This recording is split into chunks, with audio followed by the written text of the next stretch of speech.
Buenas tardes, muchas gracias por estar aquí. Siempre me da gusto poder intercambiar con docentes de escuelas normales algunas ideas. En este caso, la conferencia está preparada sobre el tema de la necesidad de entender que la profesión docente que aprendimos durante mucho tiempo, la que aprendimos hace 10 años, se necesita transformar. Y se necesita transformar porque hay muchos cambios que están demandando, cambios intrínsecos a la realidad educativa que están demandando una docencia diferente. Y esto implica de alguna manera también pensar entonces las escuelas formadoras de profesores hacia dónde debemos transitar.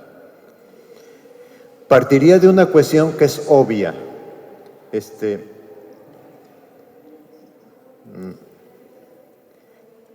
La estructura de la formación docente inicial es una estructura muy antigua. Las escuelas normales tenemos más de 100 años de existencia, no digo como una escuela en particular, sino la idea de formar profesores en una escuela normal viene prácticamente de fines del siglo XIX a nivel mundial. Y tiene una estructura muy clara. Se forma en un campo pedagógico, más un campo disciplinar, más una práctica docente real. Y este es un plus que las escuelas normales tienen, al cual no podemos renunciar. Hoy necesitamos incorporar temas emergentes, como el uso de tecnologías, pero finalmente lo que no hemos resuelto en las escuelas normales es ¿qué profesional formamos o qué sujeto formamos?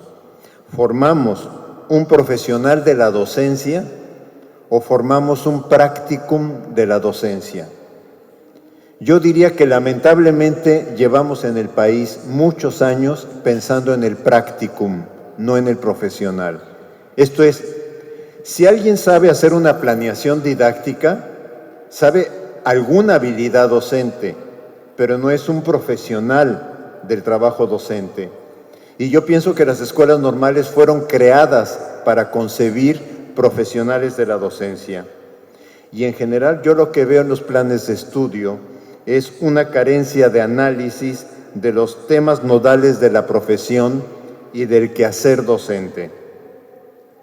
¿Qué es lo que primero quiero decir? ¿Por qué es difícil modelar la profesión docente?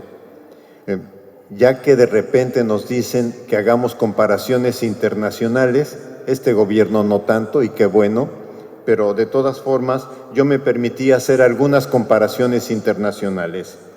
En Finlandia, los docentes gozan de una confianza social sobre sus conocimientos y habilidades logradas en la formación inicial. Vean, esto lo que Finlandia hace es decir, yo apuesto a la formación inicial y si alguien tiene el título de profesor, muy merecido lo tiene y merece una confianza. Y entonces, es una profesión atractiva, se le da autonomía profesional, cosa que los docentes mexicanos honestamente hemos perdido. Me preocupa mucho cuando los docentes me dicen, es que, ¿qué quiere la SEP que hagamos? La SEP no debería de querer que hiciéramos. La SEP lo más que podría proponer es qué aprendizajes tendríamos que lograr con los estudiantes. El cómo lograr esos aprendizajes es nuestro reto. Es como si un médico dijera, ¿qué quiere el Seguro Social que haga cuando tengo que hacer una cirugía de corazón? No, si tengo que hacer una cirugía de corazón, el responsable de hacerla soy yo, no es la institución. Solo 8 universidades en Finlandia, claro, es un país mucho más chiquito que México, solo 8 universidades ofrecen esta formación en programas que van de 5 a 7 años. En Singapur sigue bastante el modelo de Finlandia en términos de apostar a la formación, pero con una diferencia.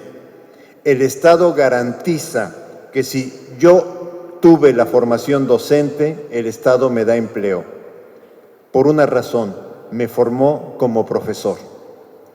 Y entonces, desde el principio, desde que está en formación, el alumno es considerado funcionario del Estado. En Estados Unidos hay dos tendencias, y yo pienso que esa es la que privó en la reforma 2013. Hay una tendencia de un autor que después voy a retomar, Schulman, en donde se sostiene mucho la autonomía profesional. Y en eso ustedes pueden decir, se parece a Finlandia. Y además, se sostiene que un docente debe de estar bien formado en un campo de conocimientos. En este sentido, Schulman dice, es una profesión ilustrada. Sin embargo, las investigaciones, porque ya ve que son de todo hacen investigación, dicen o muestran que una buena formación no garantiza que se logren lo que ellos llaman estándares de docencia. Y entonces han acudido a la segunda opción, que es la que se aplicó en México en 2013, que es, dado que la formación no garantiza esto, entonces que se apliquen exámenes a los postulantes y los que califiquen bien en el examen, con independencia de qué profesión hayan estudiado, son contratados como docentes. Pero existen los dos modelos, coexisten los dos modelos. Y en América Latina yo creo que estamos en un gran problema, México entre ellos. No consideramos al docente como un profesional, lo consideramos como un empleado. ¿Y cuál es el problema? Que si yo lo considero como un empleado, oiga, yo lo empleo a usted para hacer esto. Estas son sus responsabilidades. Usted me rinde cuentas de esto. Entonces, no le concedo al profesor, y pienso que las escuelas formadoras inicial de docentes no hacemos énfasis en que, a ver, joven o jovencita que te estás formando como profesional y tú vas a tomar decisiones que van a ir más allá de tu planeación, decisiones que van a ir más allá de todo lo que te podamos enseñar, porque cada situación educativa es única. Y tú vas a tener que ser responsable de esas decisiones que hayas tomado. Entonces, nosotros no estamos formando un profesional del aprendizaje y de la formación. Yo pienso que esa es la tarea de este profesional. Algunos dicen una profesión de Estado. Honestamente, desde sociología de las profesiones, a mí no me gusta ese concepto. La comunidad internacional discute tres temas. Los temas que discute en este momento es qué se entiende por profesión docente, y yo entiendo que esta es una reflexión que ahorita está en el seno de las escuelas normales y del Congreso que se está convocando, qué papel tiene la práctica en la formación, y el tercer tema, que yo pienso que para las normales en este momento es muy vital, cómo reestructurar contenidos pedagógicos y disciplinares en los planes de estudio. En el plano nacional, el debate que tenemos en este momento, y yo creo que qué bueno que tengamos el debate, aunque qué lástima que el tercero constitucional no lo quiera reconocer, porque en el proyecto de tercero constitucional contradictoriamente se dice que el Ejecutivo fijará los planes de estudio de la educación normal, aunque en un transitorio dice que las escuelas normales podrán revisar estos planes acorde al contexto donde se encuentran. Es una misma contradicción que indica que no está muy bien pulido el proyecto que se está presentando.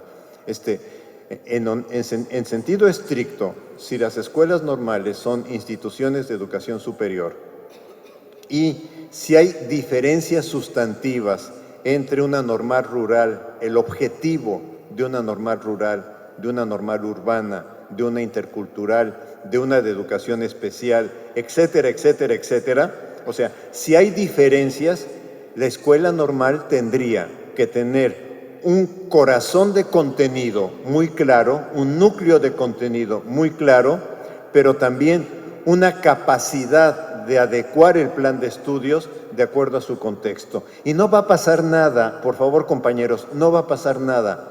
En México tenemos ¿cuántos planes de estudio de arquitectura en las universidades? Y los edificios en estricto sentido no se nos caen, ¿sí? Y sabemos que una universidad forma un arquitecto con esta orientación y otra universidad forma un arquitecto con otra orientación. Por ejemplo, hay universidades que forman arquitectos para arquitectura monumental, la Iberoamericana, por ejemplo, y hay universidades que forman arquitectos de lo que llaman arquitectura popular. Pero los dos saben hacer cálculo de estructuras, los dos saben hacer diseño. Entonces, así tendríamos que decir, la profesión docente tiene este núcleo de saberes, pero este profesor rural o este profesor de una escuela secundaria tiene estos conocimientos específicos de lo que se está formando. Temas del debate de la formación docente. Esta es una parte conceptual, pero no me la quise saltar. Y no me la quise saltar porque yo pienso que es algo de lo que nos hace falta en el terreno. Voy a presentar 4 posiciones. Voy a empezar con la de Schulman, también la podría denominar la posición sajona, en donde Schulman, autor estadounidense, donde Schulman plantea que la docencia, profesión ilustrada, tiene que estar centrada en la capacidad de manejar conocimientos. Y la clave está entonces en el manejo de contenidos específicos y estrategias pedagógicas que interactúen en la mente del docente. Propone 3 tipos de conocimiento. Conocimiento de la materia, pero dice hay que saber más que lo que el currículo propone. Conocimientos pedagógicos generales y conocimiento pedagógico del contenido. El concepto en inglés que utiliza es knowledge. Y quiero enfatizarlo porque epistémicamente significa diferente al que de la siguiente corriente de Tardif y Gautier, una corriente francófona, no muy estudiada en nuestro país, hay que reconocerla, en donde el concepto que utilizan es savoir, saber. Y entre conocer y saber hay una diferencia epistémica muy significativa, muy relevante. ¿Por qué? Porque nosotros podemos decir, esta persona conoce. Cuando decimos, esta persona es un sabio, estamos refiriéndonos también a un manejo de la cultura.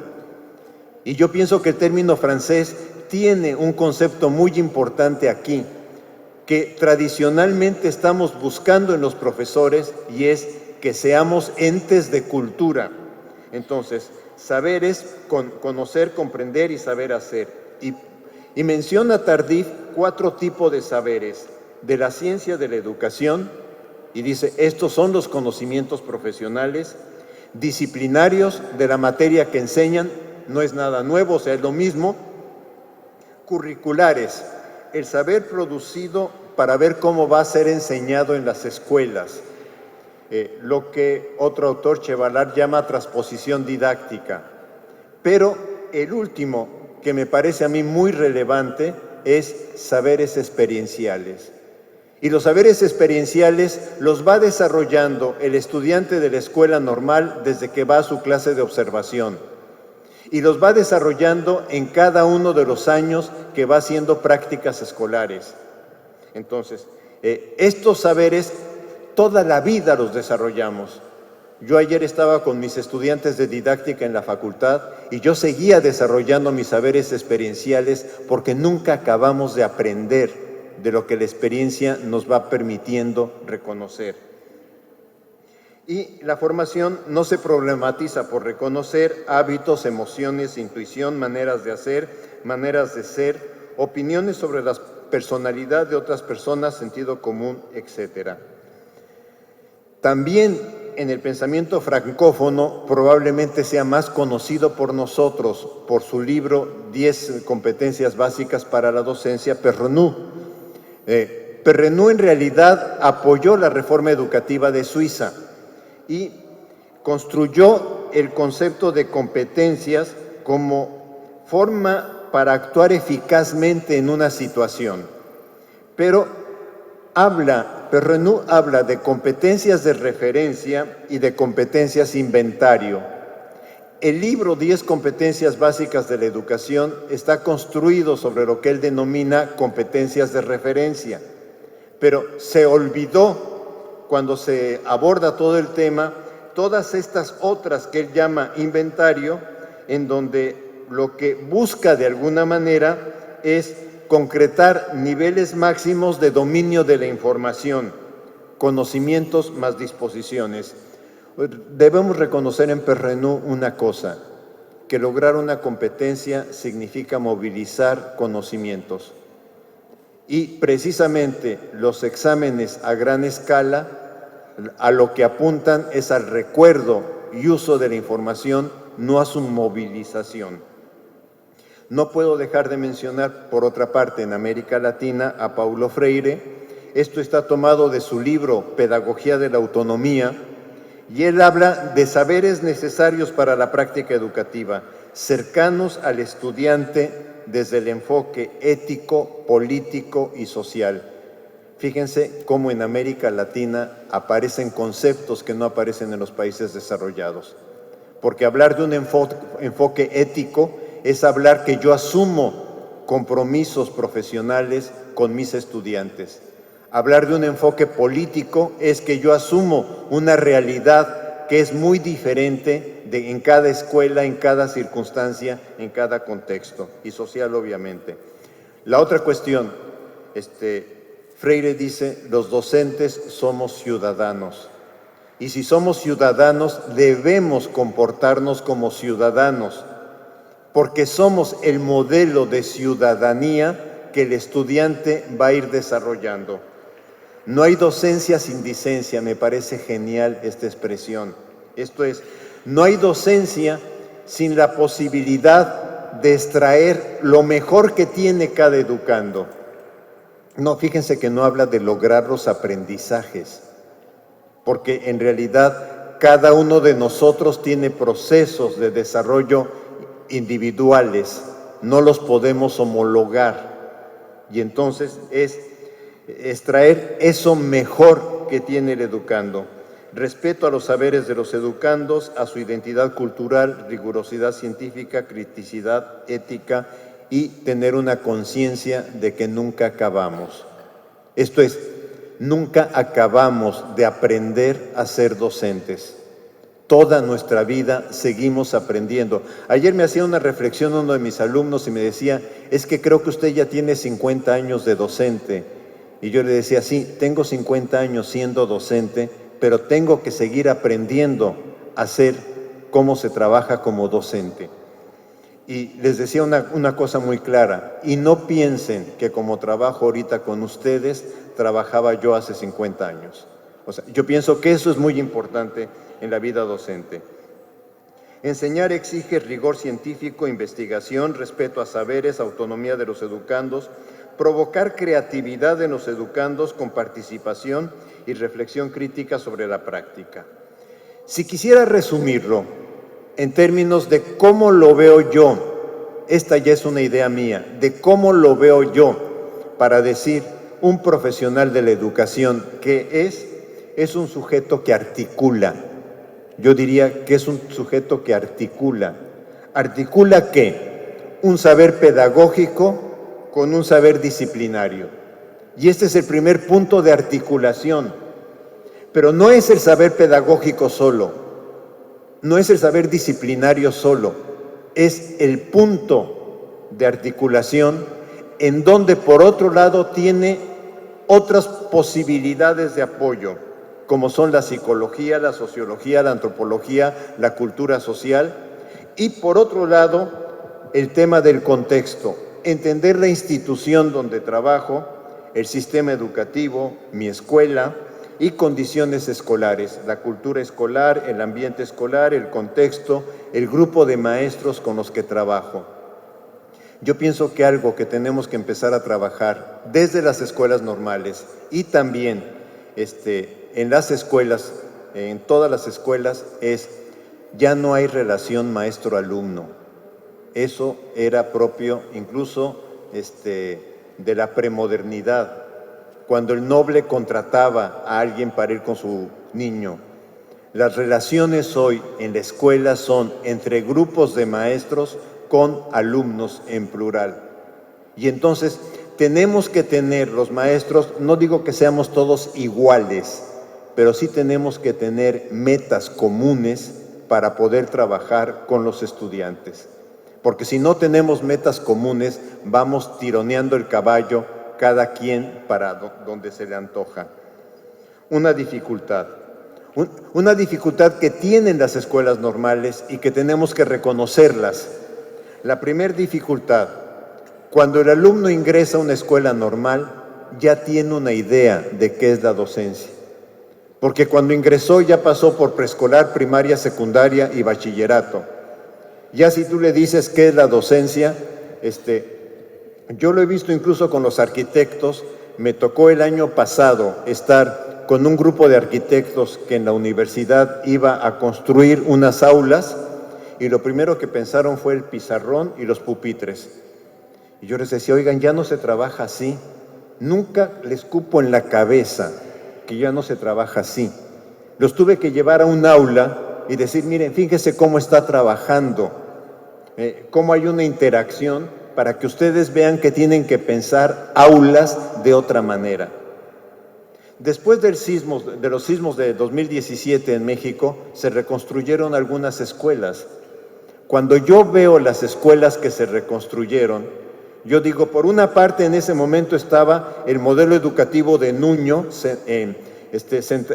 centrado en el aprendizaje, en el estudiante, en las actividades, en la no memorización, etcétera. Y por otro lado, cuando uno ve lo que reconstruyeron aulas del siglo XIX. O sea, con buenos materiales, no lo dudo, pero para el siglo XIX. Entonces, no logramos que los sujetos empecemos a pensar que la docencia ya no requiere un pizarrón enfrente, un pupitre enfrente y muchos escritorios para allá. Que la docencia hoy requiere otra forma de trabajar. Pero tenemos otro problema. Las instituciones formadoras de docentes replicamos ese modelo. En serio, y yo lo digo como profesor de didáctica, que llego con mis estudiantes y les digo, nuestro reto para aprender didáctica es que transformemos esta relación.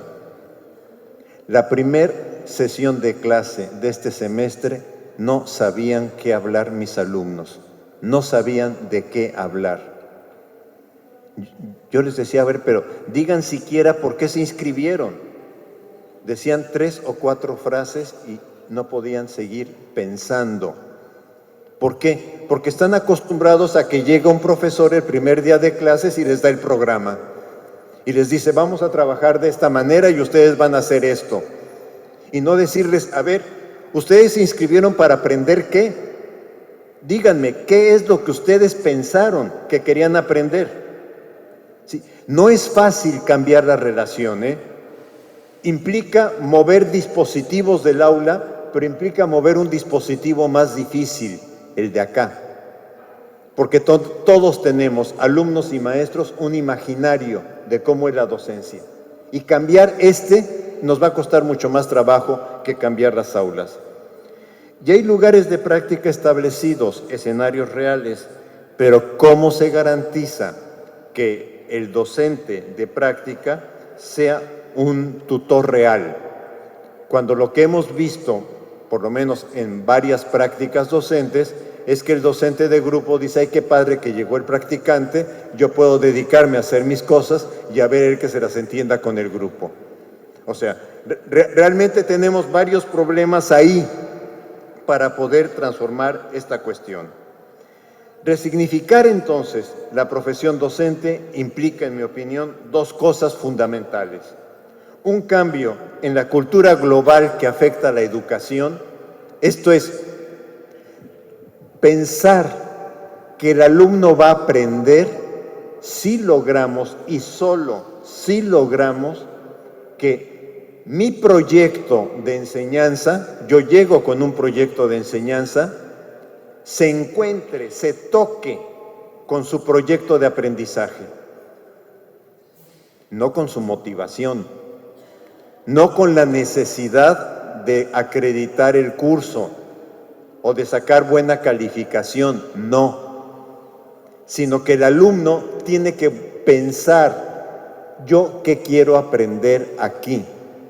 Y mientras el alumno no tenga proyecto de aprendizaje, el proyecto docente puede ser maravilloso o puede ser terrible, no sé, pero si esto no entra en contacto, difícilmente el estudiante tendrá condiciones para aprender. Y esto sí implica cambiar la cultura pedagógica.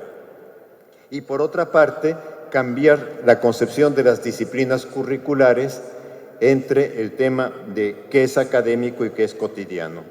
Entonces, requerimos una nueva perspectiva de la profesión docente.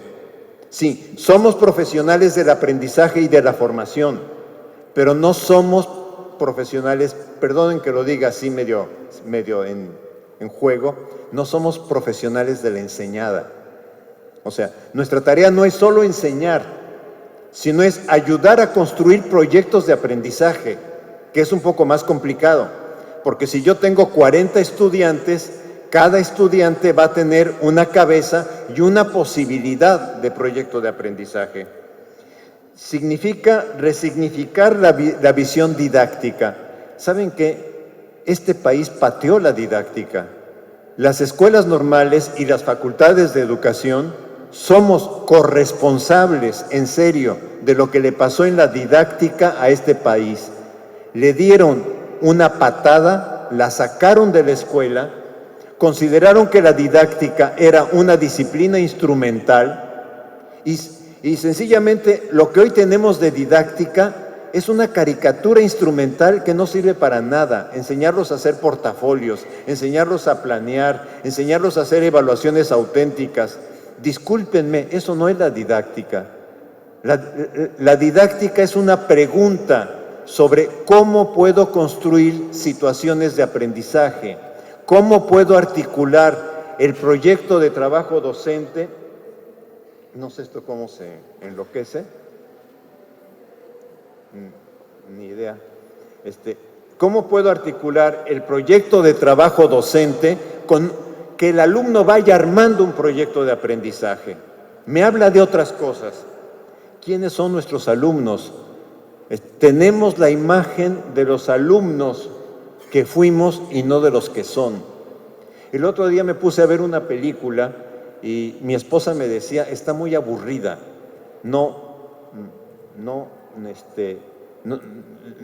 la secuencia no va.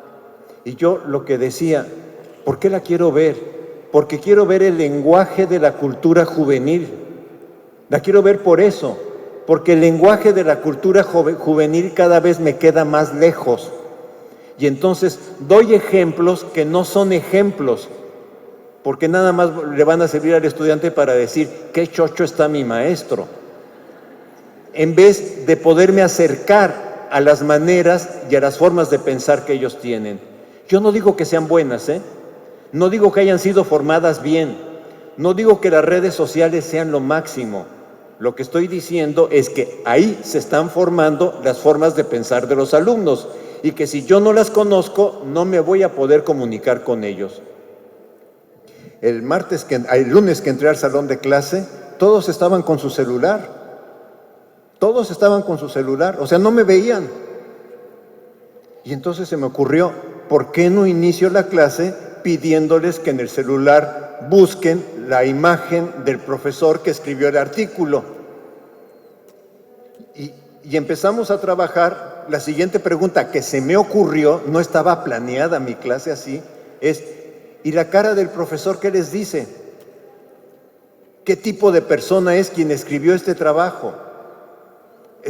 Pero si nosotros no empezamos a ver que tenemos que interactuar de otra manera con esta juventud, regañándolos, guarden su celular, ya saben que cuando yo entro me tienen que, no voy a ganar nada, no voy a avanzar. ¿Qué significa educar en la era digital? Cuando la imprenta se descubrió en el siglo XV, Comenio formuló la didáctica general en 1657, en el siglo XVII. Un libro para todos los niños, el mismo libro. Sabemos decirle todos a los alumnos, saquen su libro del español y ábranlo en la página 32. Vamos a hacer el ejercicio. Eso lo sabemos hacer. Pero resulta que esta generación hoy sabe usar Google. Y Google ya no es un libro, ya es una multiplicidad de informaciones. Y cada vez más los alumnos, conforme vaya avanzando su avance en el sistema escolar, nos van a decir, usted está diciendo esto, pero Google dice también esto. Sí. Entonces, todo esto y lo último, pero las tecnologías también están cambiando las disciplinas y creo que las escuelas normales no estamos investigando los cambios en las disciplinas que las tecnologías están haciendo. Resignificar la profesión docente el docente es una persona y un profesional. No somos máquinas de instrucción. O sea, no todos nuestros alumnos van a aprender lo mismo. Esto yo creo que es algo que tenemos que hacer, que entiendan todos los que crean sistemas de evaluación. No hay un modelo de docencia, no hay forma de tener estándares, competencias que den cuenta de la complejidad. ¿Saben qué? Cada docente, y yo cada vez lo veo más en mí, cada docente cuando está en una situación didáctica, lo que se tiene que preguntar, o lo que me pregunto es, ¿cómo vamos a trabajar en este momento con estos alumnos? ¿Qué puede funcionar? No digo que no hagamos planeaciones, yo llevaba mi planeación. No digo que no planeemos, pero también que nos preguntemos, ¿este grupo qué me está pidiendo en este momento? Y muchas cosas se nos van a ocurrir. Probablemente no lo pueda yo justificar, trabajamos con ocurrencias. No, son ocurrencias que vienen de mi formación, ocurrencias que vienen de las preguntas que me hago y ocurrencias que vienen de mi experiencia y de mis búsquedas. Los docentes siempre estamos buscando. Su planeación se enfrenta siempre al azar. Tomamos cientos de decisiones con urgencia. Las situaciones exigen actuar. Esto es, yo no puedo decirle al grupo, ¿saben qué? No entiendo qué está pasando ahorita, pero déjenme reflexionar y la siguiente clase les digo qué vamos a hacer. O sea, si el grupo está muy nervioso en este momento, si el grupo está muy alterado, si el grupo está muy pasguato en este momento, es el momento en que tengo que actuar. No puedo darme el lujo de decir, voy a reflexionar. Sí, tengo que reflexionar después si lo que hice fue lo mejor que pude haber hecho, pero en el momento tengo que tomar una decisión. Y hay una expresión que utiliza Murieu que me fascina. No, perdón, no es Murieu, es Perrenou. Tengo que ser honesto con los autores. Es Perrenou. Dice, hay un momento en que no tomar una decisión también es tomar una decisión.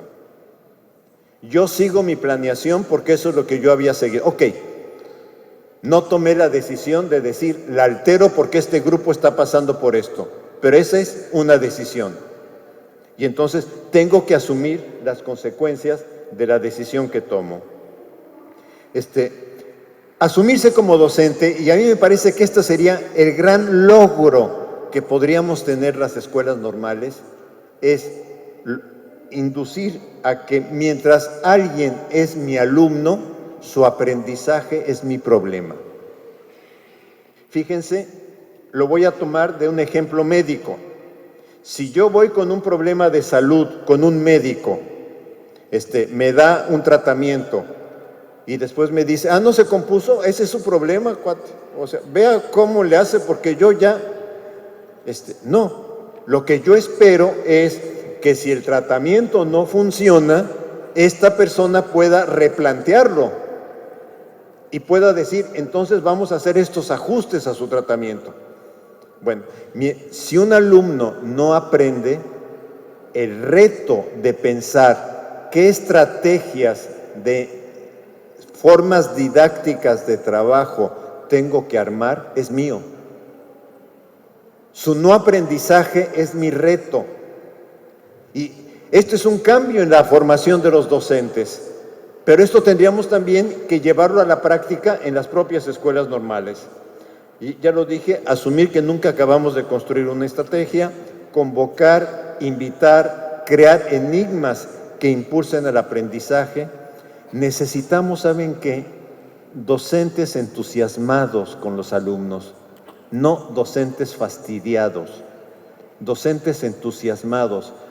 Algo me decía un estudiante ayer terminando la clase, decía, es que su entusiasmo nos comunica. O sea, si no podemos comunicar entusiasmo para el trabajo que estamos pidiendo, el otro no lo va a poder realizar con gusto. Reconocer que la voluntad del alumno no puede ser forzada. O sea, podemos forzar muchas cosas al alumno, sálgase del salón. Ahora va a ser de tarea un resumen de este capítulo.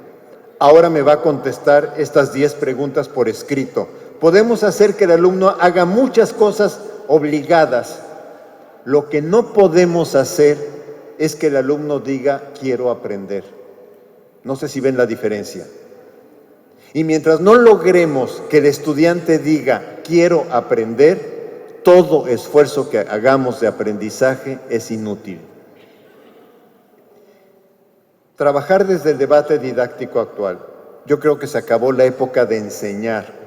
En realidad, el movimiento Escuela Activa la puso bastante en duda.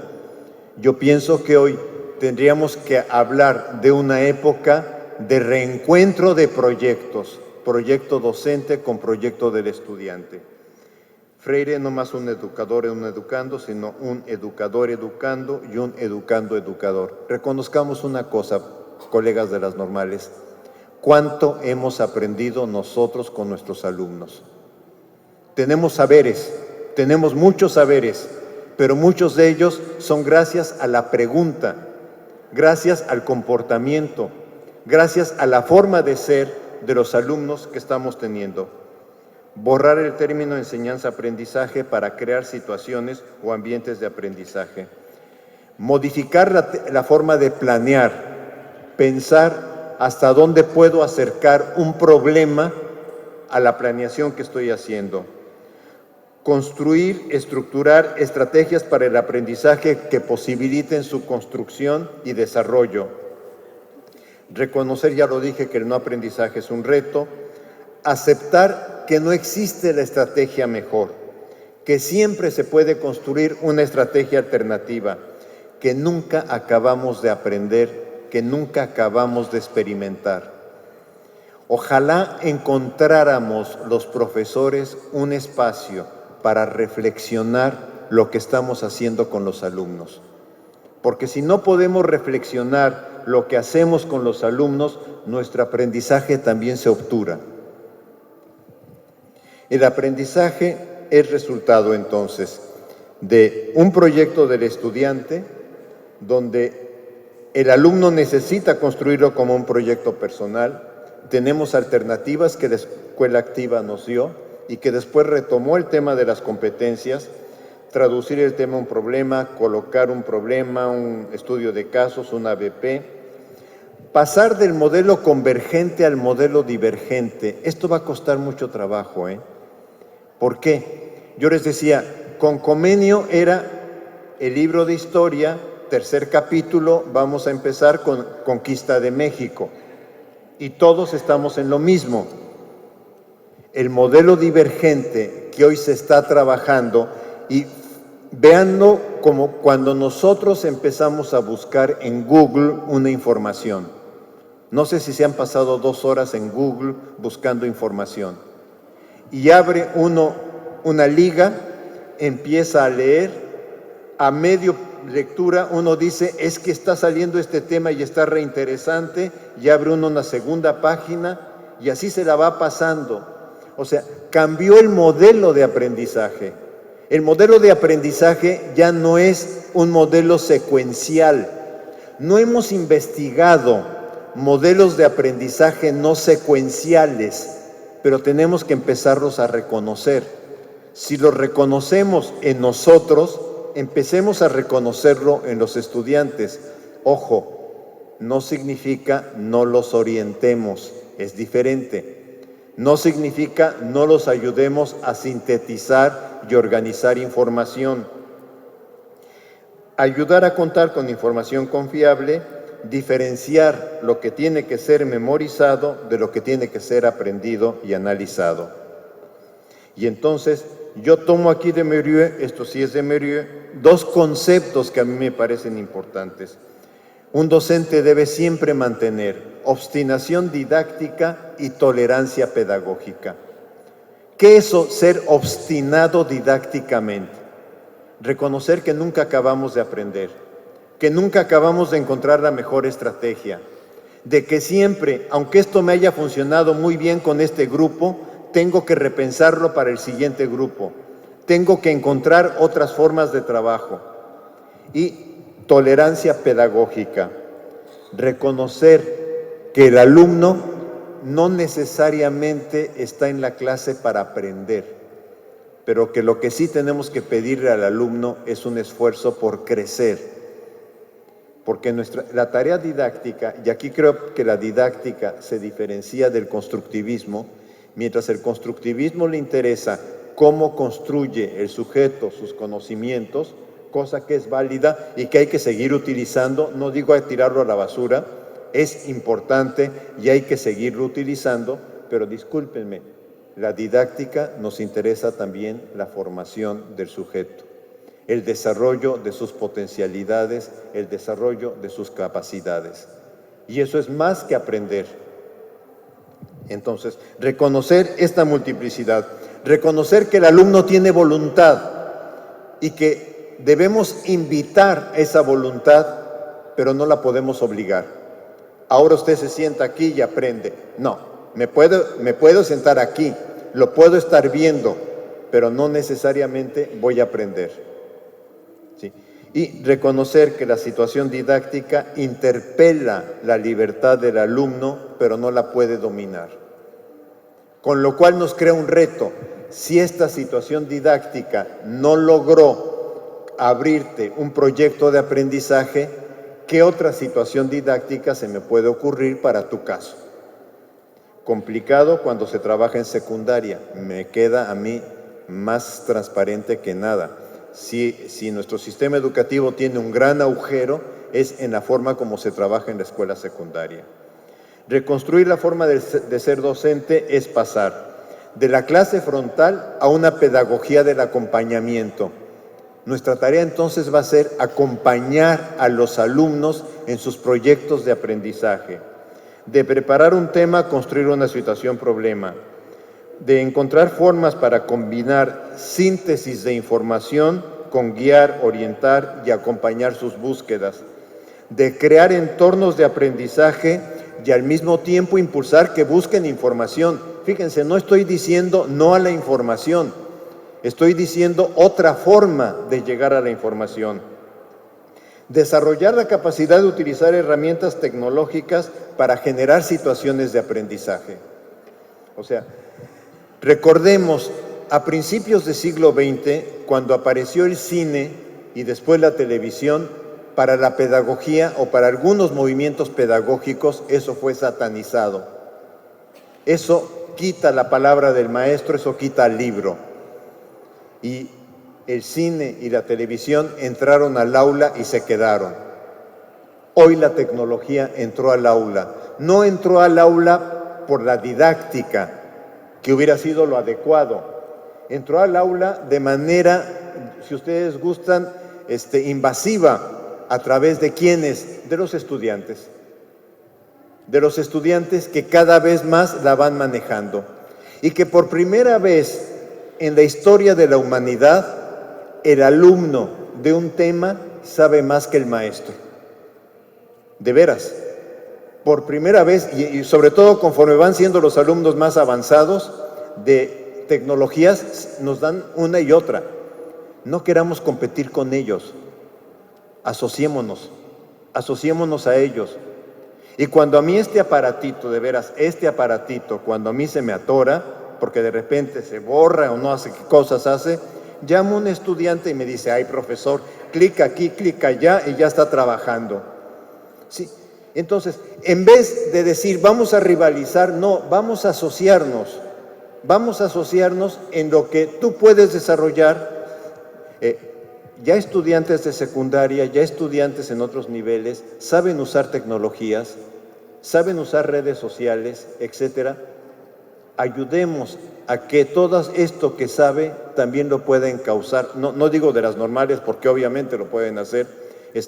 Ayudemos a que estos estudiantes empleen las tecnologías también para el aprendizaje. No queramos que desaparezca lo otro. Yo le dije a los estudiantes, yo sé que ustedes hacen sus WhatsApp y sus Face y todo eso. Yo sé que ustedes lo hacen. Y yo sé que lo van a hacer del curso. Y sé que del curso van a decir muchas cosas. Y sé que no me van a incorporar. Y estoy consciente de que no me van a incorporar. ¿Sí? O sea, ¿por qué? Porque también ellos han aprendido a conservar una estructura de su información que no quieren que el docente se entere. No nos persigamos, tratemos de ser docentes auténticos con nosotros y olvidemos que pueda pasar. Reconocer que formar es algo más que impulsar aprendizajes, es potenciar al sujeto a realizar sus potencialidades. Creémosle retos al estudiante en la escuela normal para que se forme, para que también arme, construya su proyecto de formación a lo largo de su trabajo. Reconstruir la noción de sujetos alumnos. Los alumnos ya son sujetos del siglo XXI. Para Prensky, por ejemplo, son nativos digitales. A mí el libro que más me gusta, debo reconocerlo, en la orientación de uso de tecnologías, es el de Prensky, Enseñar a nativos digitales, porque me parece que es un libro que trata de voltear el asunto y decir cómo se puede trabajar en el aula con estos sujetos. Hay otras posiciones que dicen no nativos digitales, sino residentes e inmigrantes. Pero reconocer una cosa, hoy los jóvenes están conectados de múltiples formas. Yo mismo lo veo ahorita aquí, veo tantos celulares moviéndose y no me persigo. Les puedo decir, incluso les puedo decir porque la profesora me recordaba de un curso que vine aquí a Tijuana, que cuando vine a un curso de normales aquí a Tijuana, había un compañero profesor, era 2012, había un compañero profesor que estaba en el fondo del curso con su celular así, y seguía el curso y estaba con su celular, y seguía el curso y estaba con su celular. Después de 15 minutos yo ya estaba medio nervioso. Sí. Y entonces decidí irme acercando despacito, sin alterar, y ya que estuve junto a él, le digo, compañero, ¿qué estás haciendo? Volteé el celular y me dice, estoy en el libro que usted dice que estamos trabajando. O sea, yo me quedé impresionado porque la idea que nos formaron a mi generación, yo creo que ya a su generación no, es que el docente tiene que vigilar que no se distraigan. Y entonces, si estaba en el celular, estaba distraído. ¿Sí? Entonces, hoy hay otras cosas en que los jóvenes se están moviendo. Son capaces de desarrollar multitareas y tienen atención dispersa. En un proyecto que hice en la UNAM de uso de tecnologías, yo los veía cómo estaban en el Facebook, yo estaba de observador, los veía cómo estaban en el Facebook, pero cómo cuando el maestro les preguntaba, podían contestar. Y yo decía, tienen múltiples formas de atención. Buscan el estímulo inmediato, y esto es muy, muy preocupante. Esta generación siempre se pregunta ¿para qué me sirve? Y si no podemos contestar ¿para qué me sirve?, tampoco podemos ayudar a conectarlos en su proyecto de aprender. Dan más relevancia a las redes sociales que a los proyectos escolares. Una noción diferente de orden, disciplina y aprendizaje. ¿Y dónde aprenden lo significativo? ¿En la escuela o en Google? Y yo pienso que cada vez más los sujetos están aprendiendo más en Google. Entonces lo que tenemos que hacer es que Google entre al salón de clases y entre y se sepa manejar en los salones de clases. ¿Cómo reconstruir la noción de adolescente y joven? Se tiene que ir más allá de las fórmulas clásicas. la tecnología, los mass media, etcétera, han conformado sus intereses, sus formas de aprender. Para comprenderlos es necesario saber compartir su forma de vida, sus códigos lingüísticos, sus expresiones. No debemos renunciar a estarnos comunicando con ellos. Aprender sus códigos lingüísticos, aunque nos parezcan enfadosos, absurdos, majaderos, superficiales, etcétera. Califíquenlos con todos los calificativos que quieran. Pero ¿saben qué? Son sus códigos de comunicación. Y en esos códigos, ayer yo les decía, miren, en mi generación decíamos así, pero ya no entiendo en su generación cómo dirían. Hasta que ellos encontraron la palabra, seguimos el curso. O sea, finalmente podemos reconocer que tenemos diferencias etarias, pero que podemos comunicarnos, podemos entendernos en el salón de clases. La tecnología, y con esto voy a terminar, la tecnología está realizando cambios en perspectivas disciplinarias, pero ¿saben qué? En las escuelas normales seguimos enseñando el español o las disciplinas como están escritas académicamente.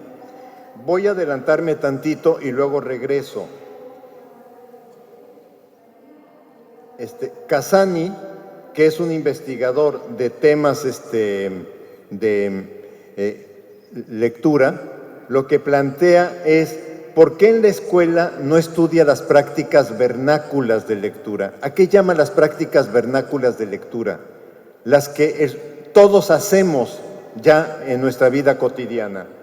Dice, las prácticas vernáculas de lectura son autorreguladas, son de elección libre, son de ámbito privado, yo tengo mi celular, y si ustedes ven cada vez más, todos defendemos que nuestro celular no es público.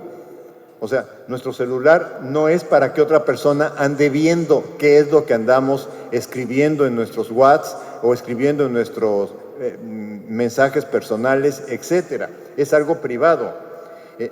Aprendidas informalmente y socialmente despreciadas y criticadas. Vinculadas con la identidad y la afectividad. Dice, ¿cuáles son las prácticas de lectura académicas? Las reguladas por las instituciones, las impuestas, las que están en el ámbito social, las aprendidas formalmente, las socialmente prestigiosas, las vinculadas con la institución y la información. Si regreso tantito, entonces, lo que el autor plantea, se los planteo yo como un novato, porque yo no soy experto en lectura, mi tema de investigación no es lectura, pero de repente viendo esto yo dije es que no lo puedo dejar de compartir en un programa donde se están trabajando formación de docentes inicial. Lo que dice Casani, dice, la escuela solo privilegia prácticas letradas. Los alumnos pasan más tiempo en otras prácticas, las informales, las vernáculas, la privada. Dice, Casani dice, estamos cada vez más ante artefactos letrados, textos físicos, digitales, mensajes SM, WhatsApp, etc.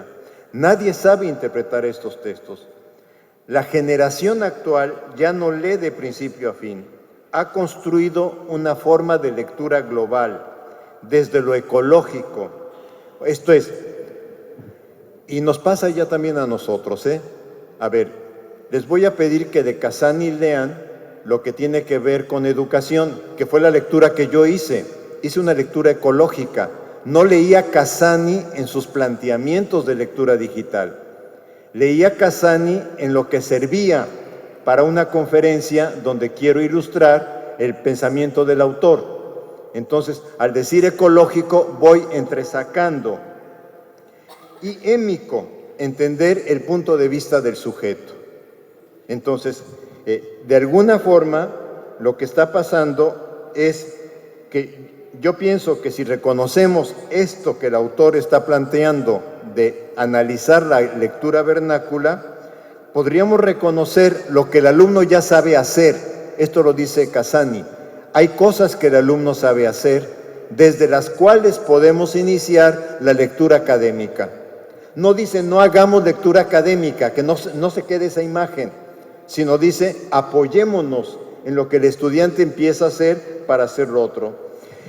Estudiemos los intereses de los alumnos en las prácticas vernáculas para incorporarlos en las prácticas académicas. Entender que lo que el alumno aprende por su cuenta, identificar esas condiciones para trabajarlo. Casani sostiene que lo mismo encontró con problemas de enseñanza de las matemáticas. Yo creo que esto lo que muestra es que las escuelas normales también tenemos que empezar a investigar cómo se están transformando las disciplinas. O sea, que las disciplinas ya no son lo que fueron en un momento. Y tomé solamente 2 gráficas del autor, ahí está la referencia, 2 gráficas del autor, donde el autor dice, estamos frente a nuevas formas de leer, frente a nuevas prácticas de lectura. Yo me hacía la reflexión, México desde 2001 nos dicen que nuestros alumnos de secundaria no tienen habilidades lectoras, la prueba PISA. ¿No será que no hemos encontrado formas de trabajar habilidades lectoras adecuadas a esta generación? Es una pregunta que me hacía. No estoy diciendo que sea la causa, pero ¿no será esto uno de los problemas que tenemos? Entonces concluye el autor. Leer es una empresa diversa, abierta, variable, dinámica y compleja. Me llamó la atención las conclusiones. Hoy leemos más, y es cierto, hoy cada vez leemos más. Leemos de manera más diversa, leemos artefactos, idiomas, multimodal. O sea, quien quiera manejarse en computadora, alguna cosita en inglés tiene que entender para poder seguir en algún programa. Accedemos a textos de comunidades no familiares. Leemos más basura, esto también hay que reconocerlo. Leer es más complejo y hay grados variables de comprensión. Lo que Casani cita, yo ya no lo estudié para la conferencia, pero lo que Casani cita es este estudio que se hizo en Brasil, donde 80 niños que en la escuela estaban clasificados como niños que no podían multiplicar en el aula, resulta que cuando acompañaban a sus padres al mercado, sí podían calcular cuánto costaban 14 piñas o cuánto costaban 27 mangos. Y entonces decía, a ver, ¿qué es no saber multiplicar? O quizá la multiplicación formal de la escuela no se basa o no se apoya en formas probablemente rudimentarias, probablemente de sumatorias, de formas de sumar que tiene el estudiante para resolver algo práctico que cuestan 14 piñas, y entonces si no conocemos ese procedimiento, probablemente no le podemos ayudar al alumno a desarrollar el conocimiento de la multiplicación. Entonces, ya para concluir, sería la última, lo que estoy planteando para las escuelas normales es que necesitamos investigar nuevos temas para fortalecer la formación y la práctica docente. Esto es, nuevos temas. ¿Saben qué? Las escuelas normales necesitamos pensar cómo vamos a renovar los contenidos de nuestros planes de estudio, tal cual, lo digo así. ¿Cómo vamos a renovar los contenidos de los planes de estudio?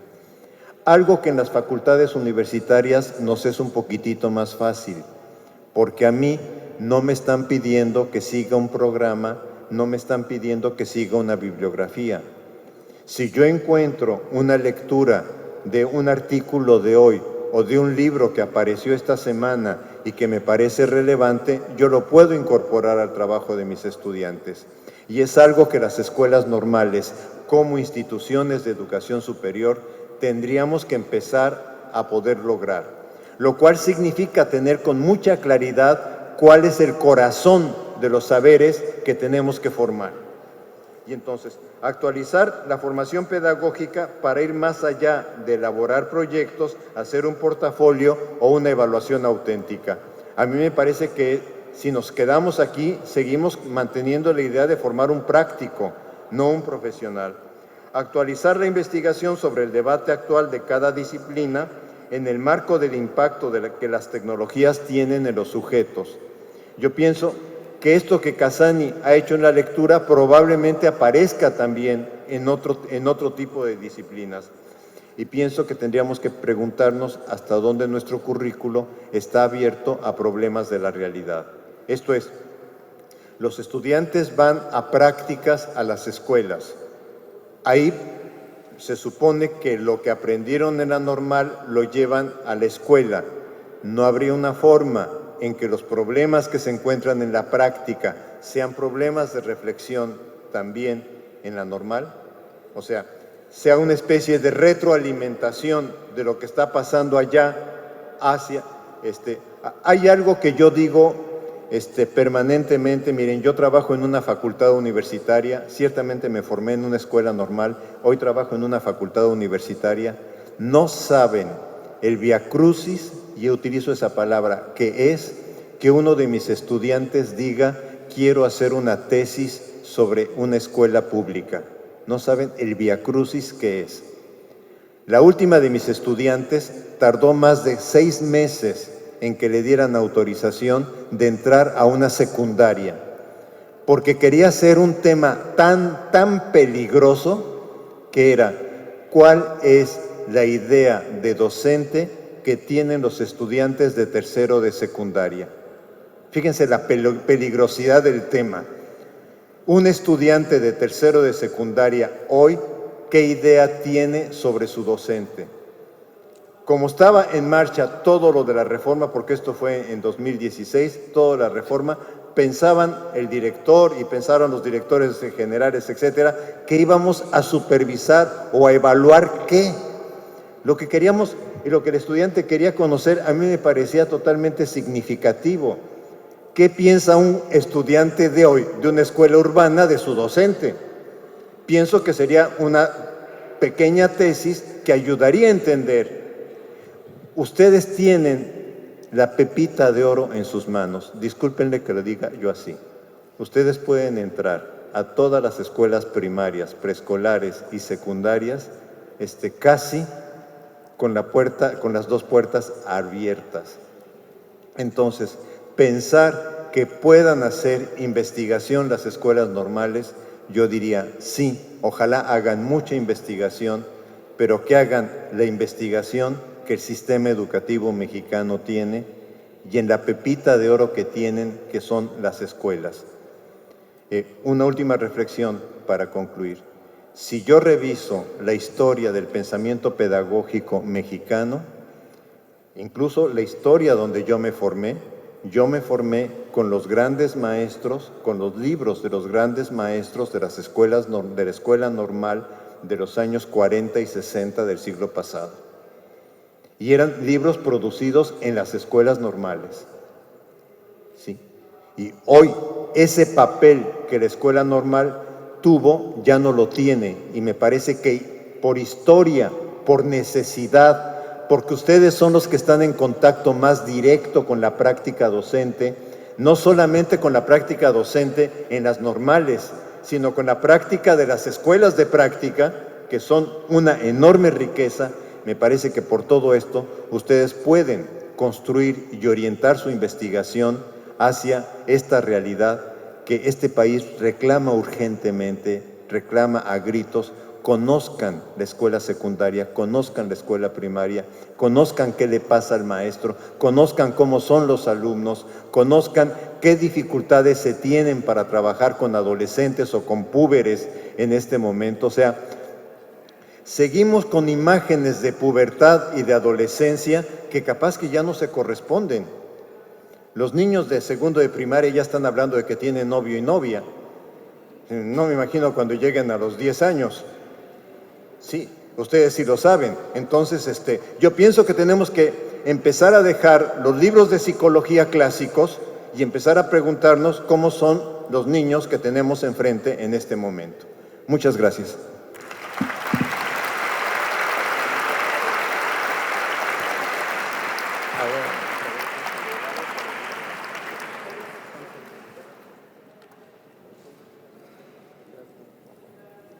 Muy bien. El espacio que compartimos, sin duda aquí en el CONICEN, da evidencia del compromiso que tenemos para seguir mejorando ese yo profesional. Queda abierto el micrófono, no sin antes algunas preguntas que ya fueron enunciadas y que aquí compartiré con el doctor. Una pregunta es, ¿qué hacer cuando los docentes de las escuelas normales no se comprometen para avanzar en los requerimientos que exige la docencia?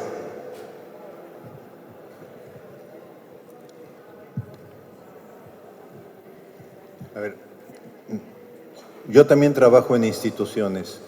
Yo también coordino un programa de posgrado. Yo sé que no toda la planta responde como uno quisiera. Pero ¿saben qué?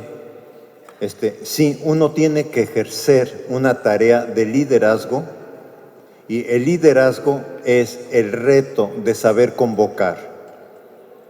No digo que lo voy a lograr de la noche a la mañana. Podría decirlo, pero que no salga muy fuerte, que un día le tuve que decir a un profesor, ¿sabes qué, profesor? El siguiente semestre no das clase. ¿Y por qué no doy clase, doctor fulano de tal? ¿Por qué yo no doy clase? Porque tus alumnos pidieron que no les sigas dando clase porque has hecho A, B, C, D y E con ellos. El coraje que hizo conmigo no se los puedo comentar. Pero después del coraje se acercó con una de las personas que trabaja conmigo, se desquitó y le dijo, el profesor me odia, me trae en tirria, quién sabe qué, pero le dijo, pero quiero cambiar. Ok. Y entonces empezamos a trabajar en qué puedes hacer para cambiar. No es fácil, no es fácil, y yo digo que los puestos de dirección, yo le digo a mis colegas, nos hacen tragar saliva gruesa. Sí, pero yo no le contesté, ni siquiera le alcé la voz, no le contesté. Sencillamente le dije, tengo que tomar esta decisión porque los alumnos han expresado esto. Ahora, ¿quieres cambiar? Vamos a ver cómo podemos ayudarte a cambiar. Ya como un trabajo colectivo. Entonces, yo pienso que quienes estamos en puestos de conducción, siempre lo he dicho, el nombramiento nos lo dan. Usted va a ser el coordinador del posgrado. Ah, qué bueno, ya tengo mi estrellita, ya soy el coordinador. Ok. El liderazgo académico lo tengo que conquistar. Y el liderazgo académico lo conquisto con ideas, con actitudes, con formas de tratar a la gente. Si ustedes gustan, con un principio muy bobo que le aprendí en los años 70 a la dinámica de grupos. ¿Se acuerdan que en los años 70 en cuarto de normal había dinámica de grupos? Que le aprendí a la dinámica de grupos, que es todo grupo que no se reúne para trabajar, para reír y divertirse, no puede avanzar como grupo. Entonces, ¿qué hago? Busco reuniones con pretexto de cualquier cosa en donde podamos hacer otra cosa que no sea la académica, pero que también hagamos la reunión académica, ¿sí? Pero cada uno de nosotros, sobre todo los que tienen tarea directiva, tenemos que esforzarnos por encontrar cómo ejercer un liderazgo y no una imposición, aunque tengamos que tomar decisiones no agradables. Gracias, doctor. Aquí dos preguntas que se pueden englobar de alguna manera. ¿Cuál es la importancia de la vocación-motivación de los alumnos normalistas en la reconstrucción de la profesión docente? Y en que el reto es formar docentes para una sociedad diferente al momento que él egrese, ya que los alumnos serán diferentes. Esa evolución social del alumno y normalista también. El estudiante dentro de 5 años los estudiantes dentro de 5 años serán distintos al de hoy. Por supuesto, pero si el estudiante no aprende que el trabajo docente es un trabajo en permanente reestructuración, y por eso le puse reconfiguración, porque es en permanente reestructuración, no es una... A ver, ¿qué profesión es estable, por favor? ¿La medicina es una profesión estable? ¿Iríamos con un médico que aprendió medicina en los años 50 y sigue con las tecnologías de los años 50? Imagínense qué cirugía nos haría para hacer una cirugía de corazón. Casi nos abriría medio estómago, ¿no? Cuando con otros aparatos se puede hacer con 3 pequeñas incisiones. Entonces, ¿qué profesión no cambia? Entonces, pienso que un reto que tenemos como profesión es cambiar primero, cambiar lo que hacemos en las escuelas normales, y en ese cambio le vamos a estar enseñando al alumno, o vamos a estar trabajando con el alumno, que si él, cuando salga, él va a tener que seguir reconstruyendo su profesión docente permanentemente. Por eso me gusta el pensamiento de Tardif, honestamente. O sea, lo que yo ahí no dije es por dónde van mis amores, pero ¿por qué me gusta el pensamiento de Tardif? Porque el pensamiento de Tardif le da un espacio muy significativo al papel de la experiencia. Como la experiencia, no estoy diciendo solo la experiencia, o sea, no estoy diciendo eso. Tardif no dice solo la experiencia, dice, hay saberes curriculares, dice, hay saberes de ciencias de la educación, pero también hay experiencia. Y es esto lo que va a permitir ir avanzando y reconstruyendo. Hay algo de motivación ahí, ¿no? Vocación, motivación. A ver, motivación en muchas ocasiones es algo superficial. Y yo ayer hice también el ejercicio con los alumnos. Les dije a un grupo, les voy a dar un punto extra, y luego, y les dije, pero ¿cómo creen que les puedo decir eso? ¿Cómo creen que les puedo decir que les voy a dar un punto extra si estamos hablando de otra cosa? Precisamente son las trampas que hacemos los maestros cuando no podemos hacer que ustedes tengan un proyecto de aprendizaje, ¿sí? Entonces, el alumno que está en la escuela normal sí tendría que preguntarse por qué estoy en la escuela normal y para qué estoy en la escuela normal. Y si él está a fuerzas en la escuela normal, no hay forma de que desarrolle un proyecto de aprendizaje, ¿sí? No hay forma. Ahora, hay un libro muy viejo, 1974, de Bojolavsky, Orientación vocacional, una estrategia clínica. Ahí Bojolavsky dice que lo que sí se puede desarrollar es una identidad ocupacional.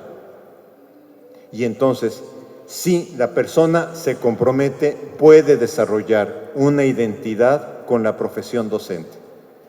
Pero tendríamos que crear un entorno de entusiasmo en la escuela normal para que el estudiante vaya avanzando hacia allá. Muy bien, sobre cuestiones de planes y programas de estudios. Si cada normal diseñara sus programas, ¿cuáles serían los riesgos? ¿Cuáles los beneficios?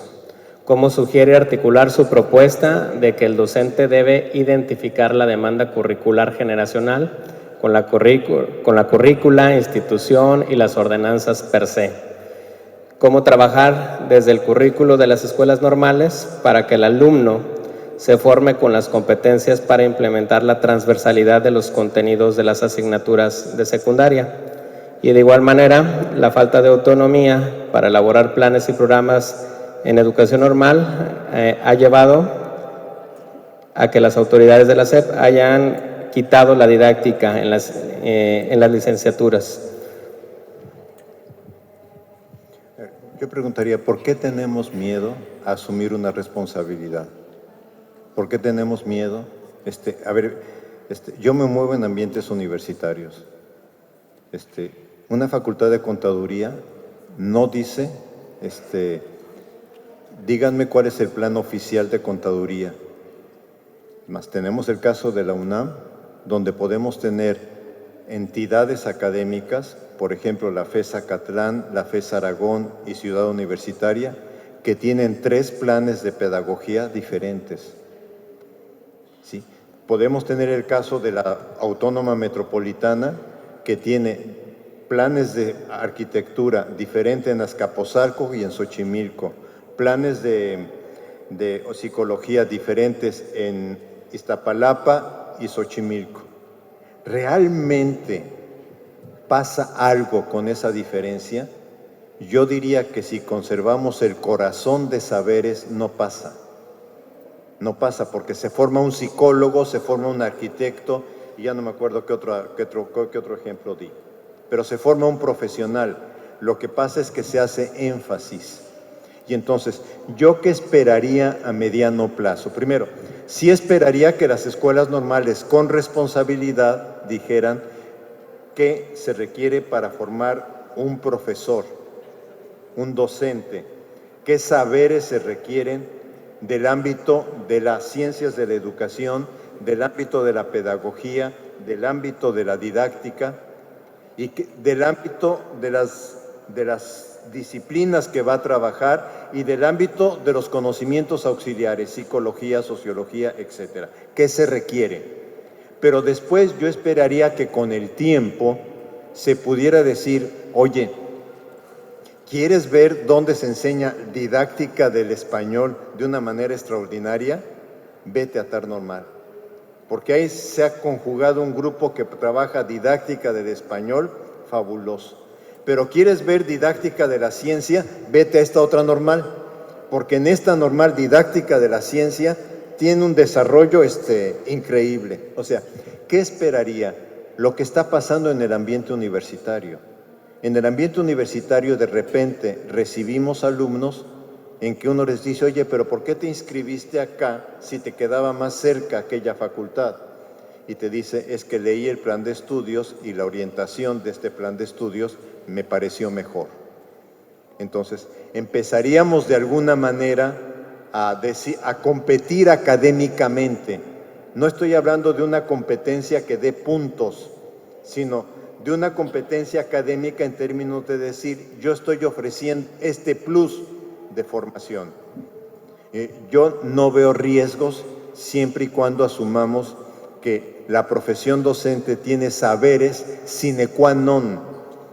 Si coloqué las láminas de Schulman, Tardif y Gautier, Perrenot y Freire, es porque yo pienso que las escuelas normales hoy tendríamos que preguntarnos un profesional de la educación desde qué perspectiva o en qué perspectivas o retomando qué posiciones.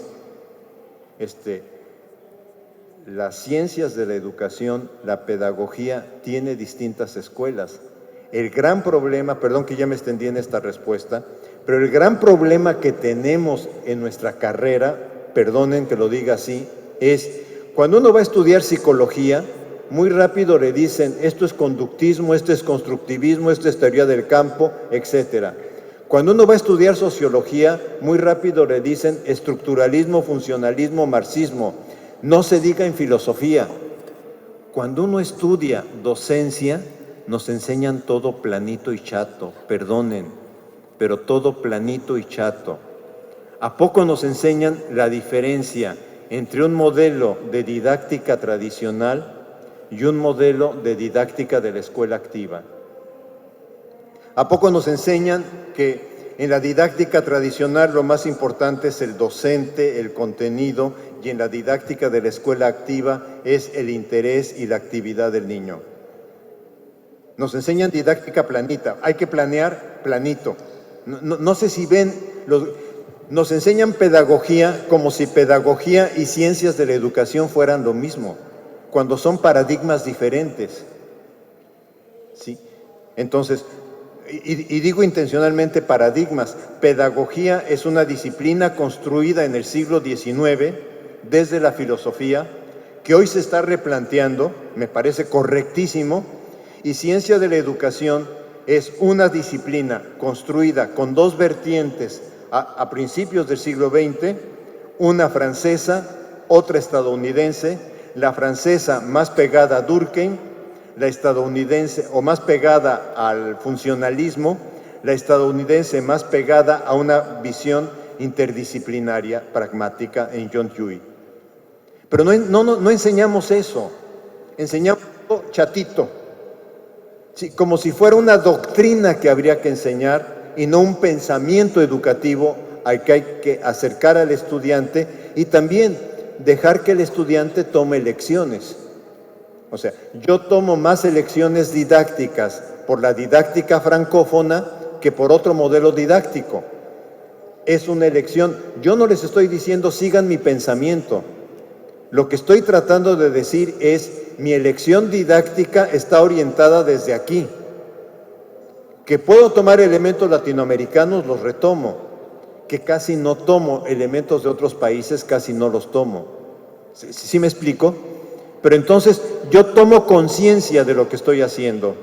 Y esto es lo que tendríamos que buscar, que el docente pueda decir, yo hago esto porque sigo a Piaget. Ok, ¿quieres seguir a Piaget? Sigue haciendo eso. Sí, pero es el docente el que tiene que tener autonomía en las decisiones que vaya tomando de acuerdo a las teorías que asume. Esto es muy complicado, yo sé que no lo vamos a lograr en una generación, pero también saben que deseo que ya iniciemos con la experiencia para que logremos que en 1, 2 o 3 generaciones esto lo tengamos establecido. Hoy en las universidades nadie se cuestiona por qué aprobar un plan de estudios de contaduría o de administración, etcétera. Lo que nos piden a las universidades es que cumplamos con las regulaciones que hay para formar un plan de estudios, que es cuántos créditos, que el plan de estudios responda al corazón de la disciplina y que el plan de estudios sea aprobado por la Dirección General de Profesiones. O sea, nos piden varias cosas. Tenemos regulaciones para construir planes de estudio, pero los podemos construir. Yo digo que en las escuelas normales habría que hacer regulaciones, sí, habría que hacer regulaciones y habría que encontrar cómo aprobar esos planes de estudio. Quizá tengan que ser organismos estatales, no lo sé, o sea, pero si estamos hablando de transformar el sistema educativo, pues tomemos la palabra y empecemos a pensar esta transformación que implica. Otra pregunta, doctor. ¿Qué opinión le merece la propuesta de otorgar plazas a egresados de escuelas normales en el momento histórico actual en México? Es mi reflexión, es mi posición. Yo pienso que si alguien se forma en una escuela normal, tiene derecho a una plaza, por una razón. No, pero quiero dar el argumento. Porque el Estado lo formó como profesor. Sí, entonces hay una responsabilidad. Cuando yo estudio en una universidad, porque yo estudié normal y después estudié pedagogía, cuando yo estudio pedagogía me habilita para hacer múltiples desempeños profesionales, para orientar diseños curriculares, para hacer programas de formación docente, para hacer sistemas de evaluación, para planificación, para política educativa, etcétera. O sea, un egresado de psicología o de pedagogía tiene un mercado laboral muy extenso. Un egresado que tiene el título de docencia, ¿en qué se puede desempeñar? Me parece que lo único en lo que se puede desempeñar es en docencia. Ahora, ahí tomaría elementos de lo que están haciendo otros países. Por ejemplo, rigor en el ingreso, rigor en el proyecto de formación. Sí, que sea un proyecto de formación riguroso y de altura. Tercero, colocaría un examen a mitad del avance. ¿Para qué? No para correr, no para señalar, porque los exámenes en México se han establecido para cosas terribles, horribles, sino para retroalimentar, para que el examen fuera una retroalimentación a toda la escuela normal en términos de esta generación, en qué se está formando y en qué está fallando.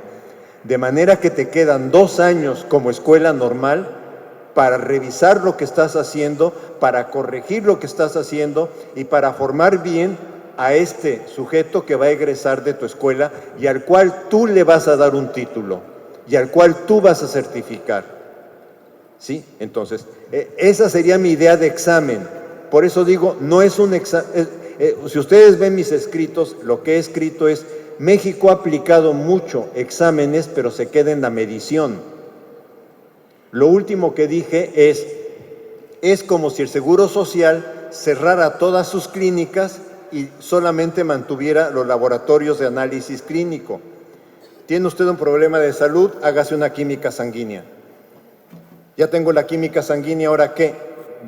Espérese, hágase dentro de 6 meses otra química sanguínea y veamos cómo sale. ¿Sí? O sea, así han hecho los exámenes en México, discúlpenme. Nos dicen, los alumnos tienen, no sé, 92 puntos o 300 puntos, no importa, en matemáticas. Bueno, ¿y qué vamos a hacer? ¿Y qué significa? O sea, dicen que medir es evaluar. No, medir es la primera etapa para pasar a una etapa de evaluación. La etapa de evaluación sería interpretar. Sí, pero como no hay una visión de retroalimentación, si no hay una visión de clasificación, que es diferente, o sea, usted tiene tanto puntaje, le corresponde esta clasificación. Cuando yo digo aplicar un examen a media etapa de la formación normal, no estoy diciendo clasifiquen a los estudiantes, no estoy diciendo eso, estoy diciendo otra cosa, que es analicen cuáles son las fortalezas que estos alumnos han adquirido, pero también las deficiencias que están mostrando, pero en la etapa de formación, no cuando terminaron la etapa, en la etapa de formación. Y entonces, escuela normal, ahora sí, a la generación 2017 o no sé qué, a esta generación, ¿qué estrategias te vas a dar para lograr que concluyan su formación como licenciados en docencia? ¿Sí? Pero entonces, utilizo el examen como fue creado. La creación del examen, la historia del examen es para apoyar el aprendizaje, no para clasificar. Discúlpenme, pero Comenio, capítulo 19 de Comenio, habla sobre el método, porque Comenio no tiene ningún capítulo sobre examen. Habla sobre el método. Dice, aplique el examen. Y una vez resuelto el examen, con su examen, cada estudiante mande levantar a 2 y pídales que en voz alta discutan la pregunta. Mientras tanto, cuide que cada alumno corrija lo que tenga que corregir, para que terminado el ejercicio, nada quede de error. Fíjense la visión didáctica en la que coloca Comenio el examen. Lo coloca como sistema de aprendizaje. Ya tengo colegas en la universidad que lo están haciendo y les está funcionando bien, en serio. Tengo una colega en medicina que trabaja bioquímica,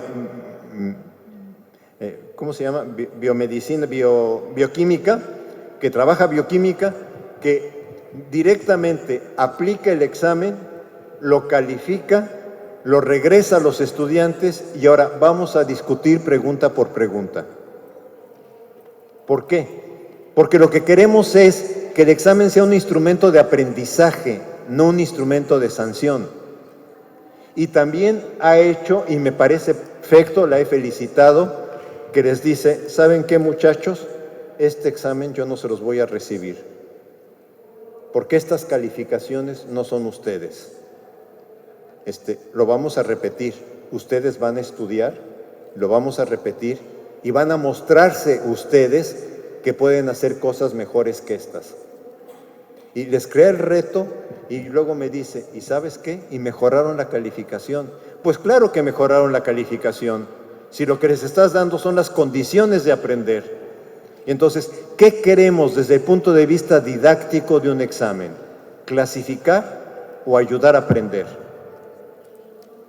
Y entonces, si lo que queremos es ayudar a aprender, sí podríamos aplicar un examen en la escuela normal, pero no para decir, miren esta normal que mal andan y en aquella normal que bien andan, ¿no? O aquí tenemos 3 estrellitas y 5 que no sabemos qué hacer. No, todos son nuestros alumnos y tenemos que preguntarnos qué podemos hacer para formarlos bien como ellos se merecen. Disculpen lo enfático.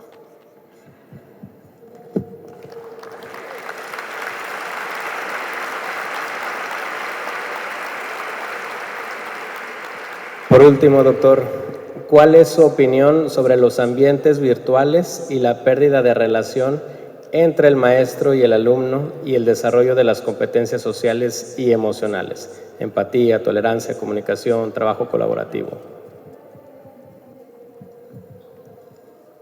A ver, cuando yo digo ambientes virtuales, no estoy diciendo el docente esté afuera. El docente puede estar perfectamente adentro. El docente puede estar ideando esto. Yo les daba ahorita un ejemplo con el que empecé mi clase ayer. Por favor, busquen quién es esta persona, busquen su foto, díganme la foto, qué les dice de la persona, para después pasarlos a qué encontraron en el escrito. No era para quedarme ahí. Pero podemos estar en el ambiente virtual con los alumnos. ¿Por qué no? ¿Sí? Ahora, si ustedes lo que me están preguntando es por educación a distancia, en educación a distancia también el profesor está. Sí, también está presente. Hay muchos mitos en educación a distancia, de que es más fácil que la presencial. No es cierto, es más complicada. Requiere una programación mucho más cuidada. México no lo sabe hacer, también es cierto. O sea, México cree que tengo el plan de estudios o el programa normal, lo convierto a PDF y ya lo tengo para virtual. No. Virtual implica poder usar la tecnología en toda su magnitud. La otra cosa es que un profesor puede atender muchos en virtual. No, puede atender menos que en presencial. Porque cada alumno me va a poder escribir y me va a poder escribir a la hora que se le dé la gana. Yo podré poner un reglamento en términos de decir yo contesto hasta las 9 de la noche o yo solo contesto entre 8 y 9 de la noche. Pero de que te voy a tener que contestar, voy a tener que contestar. ¿Sí? Y la otra cuestión, el tema de competencias sociales y emocionales. Si ustedes ven los documentos de la OCDE, en los documentos de la OCDE está glosado casi textualmente como lo glosó México, como lo glosó el modelo educativo 2017. Está casi glosado idénticamente. Y están pensando en un desarrollo emocional para incorporarlo a la empresa, para incorporarlo al trabajo. Cuando yo hablo de didáctica y de formación, sí está lo emocional, pero está lo emocional como potencia del sujeto, y es diferente. O sea, es diferente porque todos somos sujetos de emociones. Yo ahorita incluso dije, me excedí en mis emociones al responderles. Puedo reconocerlo, les pido una disculpa, pero no me siento incómodo conmigo, porque finalmente no puedo separar mi parte de pensamiento de mi parte emocional. Y tengo que encontrar en mi trabajo con los alumnos un equilibrio ético en cómo me comunico con ellos. Me queda clarísimo, ¿sí? Por eso yo regreso al tema didáctico y no retomo el tema de competencias. Esa es como mi recomendación. Un absurdo lo que hizo la reforma, porque si ustedes ven en habilidades socioemocionales, que le llamaron habilidades socioemocionales, para primaria, solamente primaria regular, solamente hay media hora. En secundaria se confunde con tutorías y en bachillerato sencillamente ya no existió. O sea, yo pienso que nos dieron a tole con el dedo. Muy bien, pues bueno.